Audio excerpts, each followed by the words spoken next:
మొత్తానికి సికింద్రాబాద్ రైల్వే స్టేషన్లో పరిస్థితి అయితే కాస్త సద్దుమణిగింది. ఆందోళనకారులు భీష్మించు కూర్చున్నప్పటికీ కూడా 6 గంటల వరకు వారికి సమయం ఇచ్చారు. అప్పటి వరకు కూడా టాస్క్ ఫోర్స్ కానీ అటు సైడు పోలీసులు కానీ ఎవరు రంగప్రవేశం చేయలేదు. కానీ 6 గంటలు దాటినా కూడా ఇంకా ఆందోళనకారులు అక్కడే ఉండటంతో పోలీసులంతా కూడా రంగప్రవేశం చేసి ప్రస్తుతం ఆందోళనకారులందరినీ కూడా అరెస్ట్ చేసి తీసుకువెళ్తున్నారు. కాకపోతే ఎక్కడికి తీసుకువెళ్తున్నారు, తదుపరి ఏంటి అన్నది మాత్రం ఇంకా సమాచారం అయితే అందాల్సి ఉంది.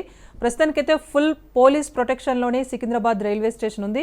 అటు దక్షిణ మధ్య రైల్వే ప్రకటించినట్లుగా రాత్రి 7 గంటల నుంచి కూడా రైళ్లను పునరుద్ధరిస్తామని చెప్పారు. సో ఆ విధంగానే చర్యలు తీసుకుంటోంది. అటు రైల్వే అధికారులతో కూడా ఇదే నిర్ణయం వచ్చింది. ఇక దీనికి సంబంధించి ప్రకటన అయితే రావాల్సి ఉంది. రైళ్ల వేళ్లకు సంబంధించి, నిలిచిపోయిన రైళ్ల పునరుద్ధరణకు సంబంధించి. ఇక ఆందోళనకారులు అటు రైల్వే అధికారులతో చర్చలు జరిపారు. అయినప్పటికీ కూడా అవి సఫలం కాలేదు. దీంతోనే పోలీసులు రంగప్రవేశం చేసి ఆందోళనకారులందరినీ కూడా అదుపులోకి తీసుకున్నారు. అక్కడ నుంచి తరలించేస్తున్న దృశ్యాలు కూడా మనం చూస్తున్నాం. మొత్తానికి బలవంతంగానే అక్కడ నుంచి ఆందోళనకారులను తరలించినప్పటికీ ఇంకా మిగిలిన ఎవరైతే ఉన్నారో వారందరూ కూడా ఆందోళనకారుల లేకపోతే ప్రయాణికుల వీరికి సంబంధించి ఇంకా పోలీసులు వెరిఫికేషన్ చేస్తున్నారు. స్టేషన్ మొత్తం ఖాళీ చేయించాక రైళ్లను పూర్తి స్థాయిలో పునరుద్ధరించే అవకాశం అయితే కనిపిస్తోంది. మొత్తానికి కేంద్రం తీసుకొచ్చిన ఈ అగ్నిపథ్ పథకంపై అటు బీహార్, యూపీ, ఉత్తరాదిలో ఆ రాష్ట్రాల్లో విధ్వంసకాండ చోటు చేసుకుంటే ఇటు దక్షిణాదికి సంబంధించి తెలంగాణలో ఇక్కడ సికింద్రాబాద్ రైల్వే స్టేషన్లో ఉదయం నుంచి ఆందోళనకారులు చేస్తున్న విధ్వంసం ఏ స్థాయిలో ఉందో మనం చూసాం. ఎప్పటి వరకు చూసుకుంటే రైల్వేకు ఒక 40 కోట్లకు పైగా నష్టం వాటిల్లింది అనే విషయాలైతే తెలుస్తున్నాయి. ఇంకా పూర్తి స్థాయిలో ఎంత అనేది వివరాలు తెలియాల్సి ఉంది. ఏదేమైనా ప్రయాణికులైతే తీవ్ర స్థాయిలో ఇబ్బందులు పడిన నేపథ్యం మనం చూసాం. సో రైల్వే వారికి సంబంధించి కూడా ప్రయాణికులకు సంబంధించి కూడా ఫుల్ క్లారిటీ ఇచ్చేసింది. సో రైళ్లు అనుకోకుండా రద్దు చేయాల్సిన పరిస్థితుల నేపథ్యంలో వారందరికీ కూడా మనీ కూడా బ్యాక్ చేసిన పరిస్థితి కనిపించింది. అయితే కొంతమంది ఎవరైతే ప్రయాణికులు ఇంకా ఇతర ప్రాంతాల నుంచి ఇక్కడ చేరుకున్న వారు ఉన్నారో వారంతా కూడా స్టేషన్ బయటే పడిగాపులు పడుతున్న పరిస్థితి మనకు కనిపిస్తోంది. సో వారిని ఏమైనా ప్రత్యేక రైళ్లు ఏర్పాటు చేసి పంపిస్తారా, లేకపోతే వారు ఇప్పుడు రైళ్లు పునరుద్ధరణ తర్వాత వారి గమ్యస్థానాలకు చేరుకుంటారా అనే విషయాలకు సంబంధించి రైల్వే అధికారులు కూడా వారితో కాంటాక్ట్లో ఉన్నట్టుగా తెలుస్తోంది. ఇక ప్రస్తుతానికైతే బలవంతంగా ఆందోళనకారులను పోలీస్ స్టేషన్ నుంచి తరలించారు. సో ఏదైనా ఒక ప్రభుత్వం నిర్ణయం తీసుకునేటప్పుడు దానిపై నెగిటివిటీ అనేది ఉంటుంది. అలాగే ఈ అగ్నిపథ్కు సంబంధించి యువత పూర్తి స్థాయిలో ఏవో అపోహలు నమ్మి విధ్వంసాలకు కారకులు అవుతున్నారు. కానీ పూర్తి స్థాయిలో తెలుసుకోవాలి. ఇది అగ్నిపథ్ అనేది ఒక కీలకమైన నిర్ణయం, ఒక కొత్త ట్రెండ్ను సృష్టించబోతోంది అంటూ అటు మోదీ సర్కార్ చెబుతున్నప్పటికీ యువత మాత్రం తమకు 20 ఏళ్ల ఫుల్ టైం సర్వీసే కావాలి, ఈ 4 ఏళ్ల సర్వీస్తో తాము నష్టపోతామనే ఆవేదన వ్యక్తం చేస్తున్నారు.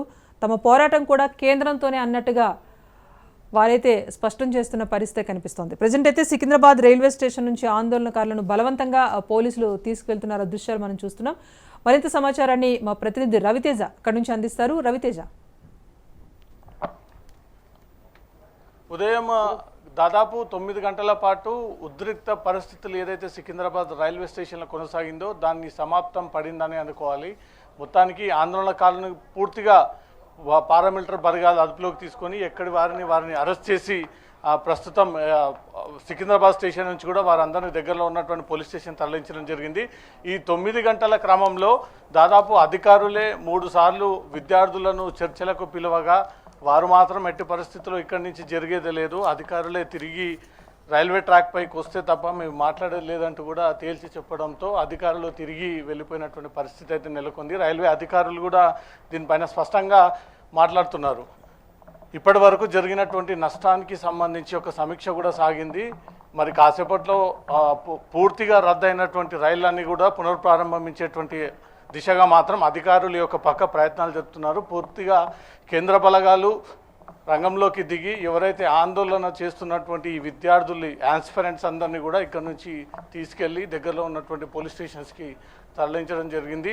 దీని తర్వాత ఉన్నతాధికారులు, రైల్వే అధికారులు మీడియాతో మాట్లాడి జరిగినటువంటి నష్టానికి సంబంధించి, కేసులకు సంబంధించి, అరెస్టులకు సంబంధించి అన్ని వివరాలు మీడియా ముందు అయితే వెల్లడించనున్నారు. దాదాపు 9 గంటల పాటు యాస్పిరెంట్స్ అందరూ కూడా రాళ్ళు రువ్వడం, ధ్వంసం చేయడం, ట్రైన్స్ని పూర్తిగా తగలబెట్టడం, లోపల ఉన్నటువంటి ప్రయాణికులపైన దాడులు చేయడం, ట్రాక్స్ని తొలగించడం, కట్టలు కర్రలతో చేతులు ఉన్నటువంటి రాళ్లతో ఇష్టానుసారంగా వ్యవహరించడంతో పూర్తిగా పరిస్థితి అదుపు తప్పడంతో రంగంలోకి దిగినటువంటి పారామిలిటరీ బలగాలు ఉదయం నుంచి కూడా విద్యార్థులతో చర్చలకు సానుకూలంగా పిలిపించి ఈ ఇష్యూని ఇక్కడితో డిస్క్లోజ్ చేసేటువంటి ప్రయత్నం చేసినప్పటికీ విద్యార్థులు ఎట్టి పరిస్థితుల్లో తగ్గకుండా మేము అధికారులు చెప్పే మాటలు వినము, ఖచ్చితంగా ఎగ్జామ్ నిర్వహించాల్సిందే, ఎగ్జామ్ అది కూడా అధికారికంగా వెబ్సైట్లో పెడితే తప్ప మేము ఇక్కడి నుంచి కదలమంటూ కూడా తేల్చి చెప్పడంతో చేసేది ఏం లేక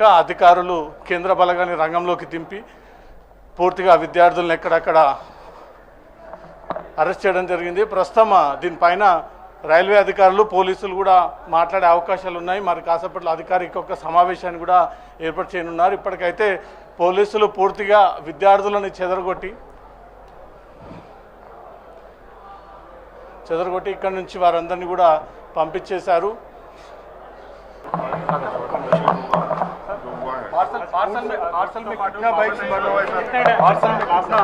पार्सल में देखिए एक SLR था और एक VP था, 2 डैमेज हुए हैं। अब उसमें सामान की वैल्यू वगैरह का भी असेसमेंट हमारे पास नहीं है, लेकिन उसमें जो सामान था स्पेशली फिश, एग्स और बाकी कुछ जो सामान बुक हुआ था वो सब डैमेज हो गया। रेलवे के कितना लॉस है हाँ, रेलवे का मैंने आपको बताया कि अंदाजन जो है अभी फाइनल फिगर नहीं आई है, बट मुझे लग रहा है 7 करोड़ के आसपास का हमारा आज 7 नहीं, स्टाफ को कोई इंजरी नहीं है, बिल्कुल किसी कोई क्षति नहीं हुई है, किसी को कोई चोट नहीं लगी है और पैसेंजर्स को भी किसी को चोट नहीं लगी है। केवल जो अभी एक सूचना आई है कि एक प्रोटेस्ट के दौरान, क्योंकि जब वो लोग प्रॉपर्टी डैमेज करने की कोशिश कर रहे थे प्रोटेस्टर, तो उसमें किसी एक को शायद गोली लगी है और उनकी मौत की पुष्टि हुई है। क्या बोल सकते हैं? रेलवे पुलिस भी थी, सभी लोग थे, स्टेट पुलिस भी थी और सारे आला अधिकारी भी थे, स्टेट पुलिस के भी, हमारे रेलवे पुलिस के, RPF के। मैं स्वयं 12-12:30 बजे के बाद से मैं भी यहीं था, क्योंकि उससे पहले मैं एक हमारी संसदीय समिति के साथ गया हुआ था, आई हुई थी, तो हम लोग सभी यहाँ पर थे स्थिति को संभालने के लिए। तो मेन ये था कि हम लोग चाह रहे थे कि शांतिपूर्ण ढंग से ये चीज़ें हो जाएं, जिससे ज़्यादा किसी की लॉस ऑफ लाइफ ना हो। तो उसके लिए हम लोगों ने इसको केयरफुली किया और अभी चीज़ें क्लियर हो गई हैं। रेलवेज को टारगेट कर रहे हैं आपको इंफॉर्मेशन आई है, आपका इंटेलिजेंस क्या है? वो अब जांच की जाएगी कि कहाँ पर अगर कोई कमी है, क्योंकि कोई इस तरीके का बहुत इंटेलिजेंस इनपुट नहीं था। और दूसरी बात यह है कि नॉर्मली इस एरिया में इस तरीके के जो हिंसक वायलेंट चीज़ें नहीं होती हैं। अभी तक जितने भी प्रोटेस्ट वगैरह हुए हैं बहुत शांतिपूर्ण ढंग से होते हैं और एक तरीके से होते हैं। तो इस बार ये उम्मीद नहीं थी हमें कि इस तरीके से 500-600 लोग आके और रेलवे प्रॉपर्टी को इतना बुरी तरीके से डैमेज करेंगे। Sir, till now how many trains are damaged? How will trains will start reschedule? मैंने ऑलरेडी बता दिया है, अभी जस्ट बताया है कि चार कोचेस को आग लगाई गई है और बाकी कोचेज में शीशे तोड़ दिए हैं, सीटें खराब कर दी हैं।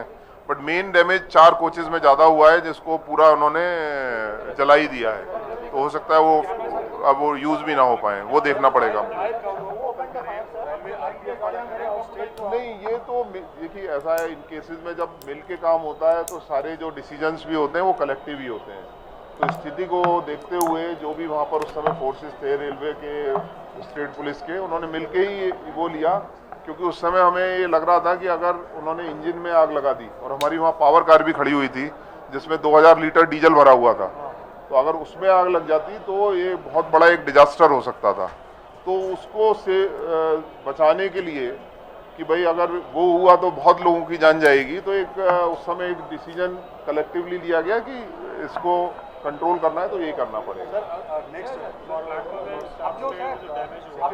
रिजर्वेशन करने को है ना सर, पूरा इतना रप्चर हो गया, उनको कैसे अलो करते सर? अभी ऑलरेडी रिजर्वेशन करने को रिजर्वेशन करके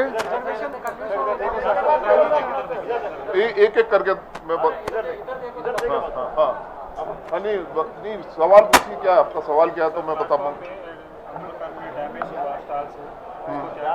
नहीं वो करेंगे जो भी डैमेज हुआ है। देखिए ऐसा है कि ये डैमेज नहीं होना चाहिए था। आप सभी को मालूम है कि जो रेलवे की प्रॉपर्टी है हम सब लोगों की प्रॉपर्टी है और इसमें पब्लिक का ही पैसा लगा हुआ है, लेकिन ये बहुत दुखद है कि इसको आज डैमेज किया गया है यहाँ पर। और असेसमेंट करने के बाद उसको जल्दी से जल्दी हम लोग अटेंड करेंगे, रिपेयर करेंगे। वो रिमेनिंग अब तो ऐसा है कि आज हमको जो अनुभव यहाँ हुआ है तो सभी बड़े बड़े स्टेशनों पे बहुत व्यवस्था बढ़ा दी गई है सुरक्षा की, चाहे वो हैदराबाद हो, वारंगल हो, काजीपेट हो, सभी जगह। हाँ हाँ, तो सभी जगह व्यवस्था भी बड़ी फाइनल क्वेश्चन, हाँ क्या नहीं, ट्रेनें तो हम लोग कोशिश कर रहे हैं कि 1 घंटे के अंदर ट्रेन ऑपरेशन शुरू कर देंगे। ट्रेन कैंसिल का वो एक लिस्ट बनाई थी, इसमें जो अभी तक हमने 18 ट्रेन एक्सप्रेस ट्रेन कैंसिल की हैं, 9 पैसेंजर ट्रेन हैं। हाँ, जो ये वो ट्रेनें हैं जो सिकंदराबाद से चलने वाली हैं या पास थ्रू वाली ट्रेन है।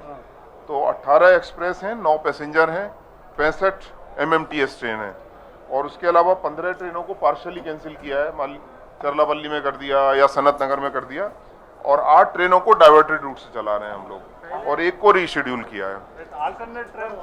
अल्टरनेट नहीं, अब ऐसा है कि देखिए इसमें अभी हम लोग जैसे ही ट्रेन ऑपरेशन हमारा शुरू होगा तो अभी हम लोग बैठ के चॉकआउट करेंगे कि कैसे हमें लिंक बनाने। बट इनका नोटिफिकेशन ऑलरेडी चला गया है और IRCTC की वेबसाइट पे भी इसको डिस्प्ले कर रहे हैं और जो हमारे रिजर्व पैसेंजर्स हैं उनको भी SMS के थ्रू मैसेजेस सब चले गए हैं। ठीक है, धन्यवाद। बिल्कुल, थैंक यू। एक चीज आपसे जानना चाहेंगे, अच्छा आपसे जानना चाहेंगे कि एक मिनट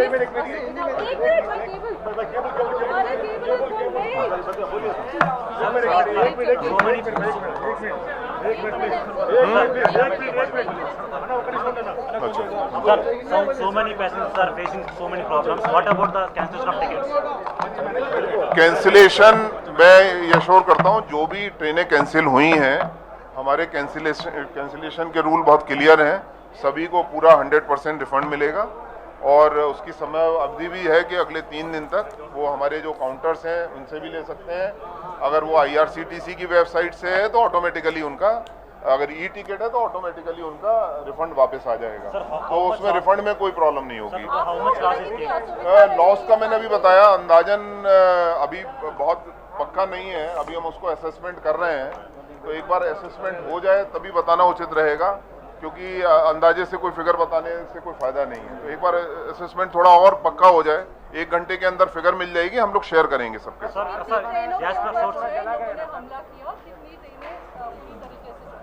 नहीं, ऐसा है कि ट्रेनों में 4 कोचेज में आग लगाई गई, जिनमें 2 पार्सल कोचेज थे, 2 नॉर्मल कोचेज थे। पार्सल कोचेज में सामान भी लोड था, उसकी भी क्षति हुई है और काफ़ी सारे कोचेज के शीशे तोड़े गए, खासकर जो एयर कंडीशनड कोचेज उनकी सीटें भी डैमेज की गई हैं। तो सबसे ज़्यादा जो डैमेज हुआ है कोचेज में ही हुआ है और लोकोमोटिव्स में हुआ है, 8 लोकोमोटिव भी डैमेज हुए हैं।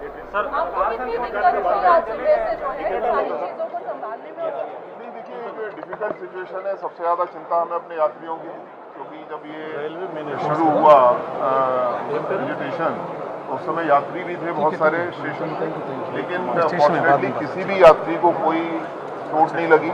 हमने सबको सेफली अपने अपने जगह पर यहाँ से सब लोग निकल गए, कोई ज़्यादा प्रॉब्लम नहीं है।